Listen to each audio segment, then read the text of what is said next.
안녕하세요 구독자 여러분, 한입경제 윌리입니다. 바로 지난주였어요. 세계 최대 온라인 쇼핑 회사 아마존의 창업자 제프 베조스가 물러납니다. 미친 짓으로 성공했다, 지금 박수 칠 때 떠나야겠다 이러면서 말이죠. 투자자 입장에선 경영자가 갑자기 바뀌면 내 주식 어떻게 회사 미래가 걱정될 법도 하잖아요. 그런데 이 소식에 월가에선 오히려 주식을 더 사도 되겠네 이렇게 평가하는 바람에 그렇지 않아도 비싼 주가가 오히려 더 올랐어요. 바로 차기 CEO를 맡은 인물이 세상에 처음 선보인 이 기술로 사실상 아마존을 키운 거나 다름없기 때문입니다. 게다가 이 기술은 성공의 보증수표이기도 합니다. 바로 윈도우, 오피스, 고리타분한 서비스만 하던 마이크로소프트가 이 기술에 통달한 CEO 덕분에 완전히 다른 회사로 탈바꿈했거든요. 자, 오늘 주제는 이겁니다. 아마존이 세상을 평정하게 만든, 그리고 마이크로소프트, 구글을 정말 위협적이고도 거대한 기술 기업이 되게 한 클라우드 이야기입니다.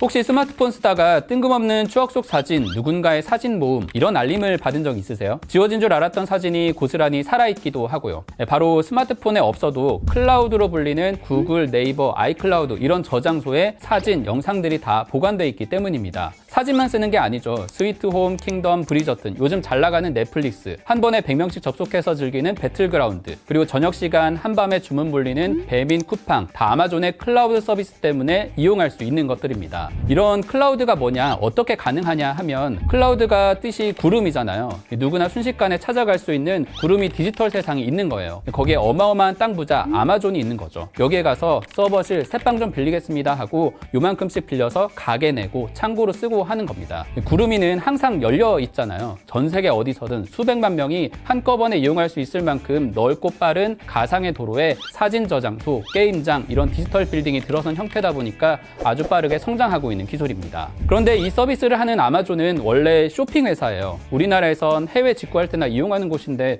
어떻게 이런 서비스를 하는 걸까요? 요즘에는 뭐 하나 사려면 쿠팡 아니면 네이버, 구글 검색이 기본이죠. 시간 낭비하지 않고 더 저렴한 물건 탁 골라내주고, 문제는 블랙 프라이데이, 할인 행사 시즌에 코로나 전에 보면 인파 때문에 쇼핑몰 입구가 터져나갈 것 같이 보일 정도잖아요. 막 수만 명씩 클릭하는 순간에 서버가 터지면 안 되니까 소프트웨어, 데이터를 보관한 서버가 정말 크고 강력해야 할 겁니다. 원래 아마존은 미국 땅도 넓고 하니까 물류 배송할 시간도 줄일 겸 이런 서버를 곳곳에 구축해뒀는데, 불프 할인 시즌이 아닌 다음에야 남은 서버를 쓸 일이 없는 거예요. 그래서 이걸 통합해서 접속할 공간을 만들고 다른 회사에서도 이용할 수 있게 서비스를 만든 게 바로 아마존 웹 서비스. 그 핵심 인물이 바로 아마존의 새로운 후계자 앤디 제시입니다. 앤디 제시는 1997년 아마존에 합류해 2006년 아마존의 클라우드 사업부인 AWS를 설립 초기부터 이끌어온 인물입니다. 연봉으로 치면 베조스보다 10배는 더 받고 있다고 해요. 이런 사람을 CEO로 내세웠다는 건 아마존이 작정하고 클라우드로 돈을 벌어보겠다라는 거라고 할 수 있죠. 아마존은 쇼핑, 구독, 클라우드 이렇게 세 사업이 주력인데, 쇼핑 부문은 매출의 대부분을 차지하지만 최저가 정책 탓에 영업이익은 정말 낮아요. 이런 아마존이 20년 넘게 놀라운 실적을 이어온 건 이 클라우드 계열사인 AWS 덕분입니다. 벌어들인 돈의 절반이 다 클라우드 이용료인데, 이 부문 영업이익률만 30%, 돈 버는데 탁월하다는 애플이 초라할 지경입니다.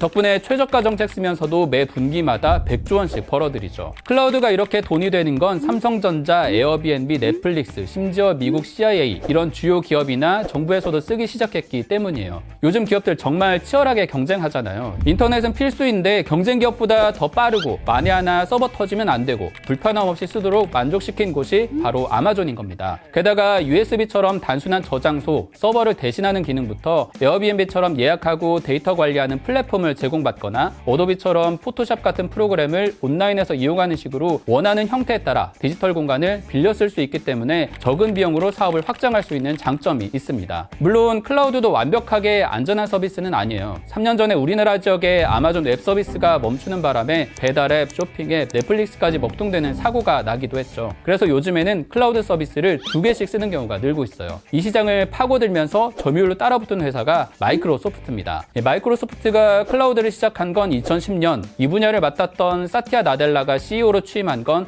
2014년입니다. 나델라는 취임하자마자 기존 패키지로 팔던 오피스 프로그램을 모두 온라인으로 구독 전환하고 애저로 불리는 클라우드 사업을 키웠습니다. 이 덕분에 구글을 제치고 작년 기준으로 세계 2위 클라우드 업체, 점유율로 보면 아마존이 33%로 여전히 1위지만 2년 전에 10%를 밑돌던 마이크로소프트 점유율이 20%까지 치고 올라왔어요. 코로나 때문에 화상회의, 재택근무가 늘면서 기업들이 오피스 프로그램과 연동하기 쉬운 마이크로소프트로 옮겨 타면서 점유율을 크게 늘린 겁니다. 이제 클라우드는 구름처럼 우리 생활 곳곳에 이미 널리 퍼져 있는 서비스예요. 베조스 표현을 빌리자면 자신들이 시도한 미친 짓이 정상이 됐다고 할 정도인 거죠. 시내 곳곳을 도로가 연결하고 있는 것처럼 사람들끼리 만나지 못해 온라인에서 수업을 하고 집에서 일을 해야 하는 시대에 이 분야의 중요성은 점점 더 커질 겁니다. 이걸 장악한 회사들의 성장도 당연하지 않을까요? 그리고 이를 받쳐줄 막강한 서버, 반도체, 컴퓨터, 더 빠른 통신망처럼 연관된 산업들이 폭발적으로 커져나가는 건 당연한 수순일 겁니다. 취업하고 돈 벌 곳이 이 분야에 있다라는 얘기도 되지 않을까요? 한입경제 오늘 내용은 여기까지입니다. 궁금한 이슈 또 준비해서 여러분의 지식을 쌓아드리겠습니다. 또 만나요.